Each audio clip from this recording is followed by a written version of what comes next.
Bagaimana kalau tiba-tiba Biden mundur dari posisinya sebagai Presiden Amerika yang ke-46 karena alasan kesehatan, walau aslinya sesungguhnya adalah disuruh mundur? Apa yang akan terjadi pada dunia? Kamala Harris jadi presiden. Siapa wakilnya Kamala? Hillary Clinton atau Nancy Pelosi? Keduanya adalah Iron Lady, wanita besi. Hillary hobinya perang dan cita-citanya memang pivot to Asia Indo-Pasifik tentunya, bukan Asia Barat dan Timur Tengah. Setelah itu, Kamala Harris dilengsarkan. Ini hanya skenario. Sebenarnya yang ditarget dari awal adalah Kamala Harris, wakil presiden Amerika saat ini yang dianggap titik lemah bernegara Amerika. Kalau terjadi perang dengan Tiongkok, sungguh Kamala titik lemah Amerika. Jika Kamala jadi presiden, lebih mudah mengimpeachnya karena mengimpeach presiden itu ada. Mengimpeach wakil presiden masih dicari jurusnya di Amerika saat ini. Kemudian tak lama setelah Kamala jadi presiden, Kamala digeser melalui impeachment. Itu skenario melalui mundurnya Biden. Atau sejak awal Kamala yang diganti, presiden tetap Biden. Namun dengan alasan kesehatannya Presiden Biden, si nomor 2 wakil presidennya yang jadi chief in command adalah alternatif terakhir. Belum pernah terjadi dalam sejarah yang digulingkan adalah orang nomor 2, second in command di Gedung Putih, diimpeach. Kamala saat ini diserang bukan oleh Partai Republik tetapi di dalam Partai Demokratnya sendiri. Dia diserang. Jadi sesungguhnya bukan Biden yang ditarget, bukan Biden yang akan mundur, namun bagaimana menjungkalkan Kamala Harris oleh Partai Demokrat sendiri. Itulah kejamnya politik. Dia dipakai untuk menarik suara minoritas kemarin untuk pemenangan presiden. Setelah tercapai, ya minoritas tetap menjadi warga negara kelas 3 atau kelas 2 di Amerika itu. Kemudian bernegara di Amerika kembali ke tujuan awal, maunya para plutokrasi di Amerika. Plutokrasi adalah segelintir orang kaya mengendalikan negara. Plutokrasi dan oligarki di Amerika menggunakan negara untuk mencaplok negara lain dan merampok rakyatnya sendiri. Amerika itu negara swasta. Negara lawannya yang oposisi persis yaitu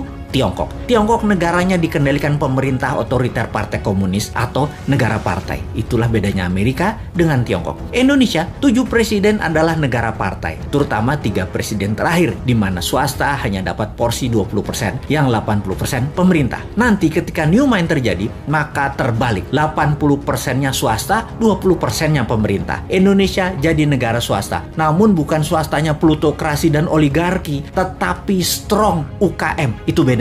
Indonesia akan jadi negara pertama di dunia yang kekuatannya pada UKM, bukan di oligarki, bukan di plutokrasi. Mengapa bisa? Karena peluang usaha disamakan. Pemerintah hanya jadi regulator atau wasit pengadil yang adil untuk siapapun bisa bertanding di tanah air tercinta. Namun kalau di luar negeri, negara hadir 100% membela setiap warganya, baik itu oligarki, plutokrasi atau UKM ke luar negeri Indonesia. 100% negara bantu. Serangan ekonomi ke negara lain sekali lagi pasti didukung pemerintah new mind 100%. UKM you never walk alone, di dalam negeri juga di luar negeri. UKM akan memakai negara untuk mencaplok negara lain. Itu di zaman new mind. Persis seperti Tiongkok lakukan di Indonesia yang masih juga tidak disadari oleh banyak masyarakat. Apa buktinya tidak disadari? Buktinya survei terakhir mengatakan pemerintah sekarang masih didukung mayoritas, dan itu bagus. Kenapa didukung mayoritas padahal performanya bisa dikatakan biasa-biasa saja? Karena oposisinya memble. Jadi orang juga lihat siapa di barisan oposisi dan orang di sekitar mereka. Di bayangan masyarakat banyak yang meragukan orang-orang di oposisi kalau menjabat akan lebih baik dari yang sekarang. Enggak, jujur, saya pun berpendapat demikian. Dibandingkan oposisi, jujur mending yang sekarang. Namun dibandingin dengan new mind, ya mending new mind. Sekali lagi,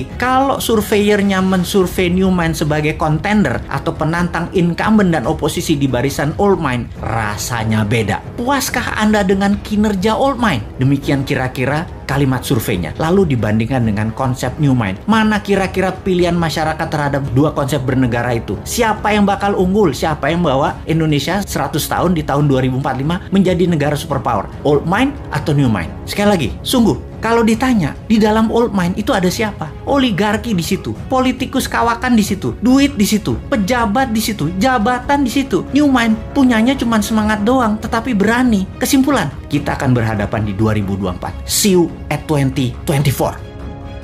Saya ini sering heran sendiri, selagi membuat voice recording, sering emosi sendiri, kesel dan marah-marah karena kebawa mangkal. Kok calon 2024 hanya dia lagi, bahkan ada yang minta 3 kali lagi. Emangnya bisa menang lagi? Belum tentu, Ferguson. Jadi sebenarnya hal bernegara seperti apa yang membuat New Mind emosi? Kita berbagi strategi bernegara ala New Mind sekarang. New Mind mendukung wajib militer dan mereformasi militer secara total. Kita tahu yang sekarang menhannya entah bagaimana calon 2024 terkuat, namun asli terkuat dari apanya dan perubahan apa yang dibawanya kelak sebenarnya harus diperjelas. Rasanya sewaktu menjabat saat ini tidak terlalu revolusioner, belum terlihat gerakan yang bakal menguatkan militer pertahanan Indonesia ke tingkat dunia kecuali akan membeli alat perang Indonesia jadi modern. Jujur, kata kuncinya adalah membeli. Jujur, hal seperti begini nggak revolusi banget sebenarnya, malah sederhana. Mengapa sederhana? Karena uangnya ngutang, alatnya beli dari asing. Itu bagi New Mind gak keren, tetapi bagi Old Mind terlihatnya wah hebat. Kalau mau disebut keren, uangnya modal sendiri, belinya produk sendiri, itu baru keren. Kemudian kalau hanya bertahan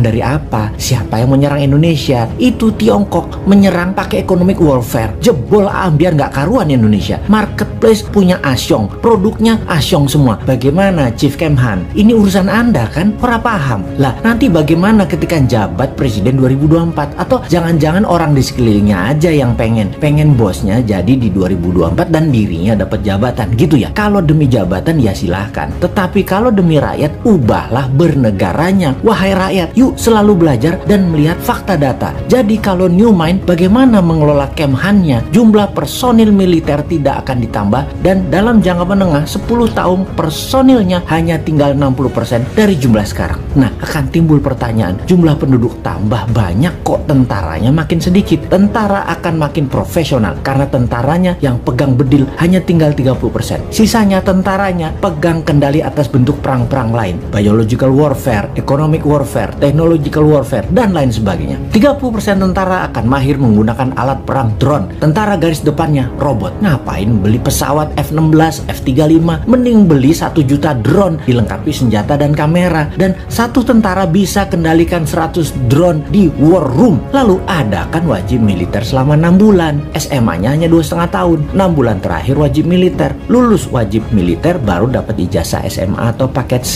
Strategi wajib militer 6 bulan mengurangi jumlah tentara tinggal 60%-an. Itu jauh lebih efisien daripada saat ini jumlah tentaranya hampir 1 juta personil beserta sipilnya, yang anggaran APBN-nya 135 triliun, yang ternyata 60%-nya buat biaya rutin kepegawaian, buat gaji dan fasilitas doang. Hanya nggak sampai 40%-nya buat alat perang. Tuh, malu-maluin aja. Sudah 5 menhan terakhir, gini semua gayanya. Old Mind semua gayanya. Tapi maaf loh ya, kalau informasi ini bikin sensitif atau menyinggung. Ini untuk perbaikan bersama. Kita nggak ngeritik buta. Lihat tuh, kita berikan solusinya. Turunkan jumlah tentara dalam 10 tahun tinggal 60%. Lalu berikan gaji mereka besar 3 kali dari yang sekarang. Keterampilan kekinian di-upgrade 3 kali kemampuan non-kombatannya. Mereka smart, elite, dan deadly. Lalu strategi kekuatan cadangannya ada di rakyat. Wajib militer menanamkan patriotisme, nasionalisme, teamwork, dan buddying, brotherhood. Tuh kan beda New Mind. Cocok nggak 2024 ketimbang yang di etalase lembaga survei sekarang?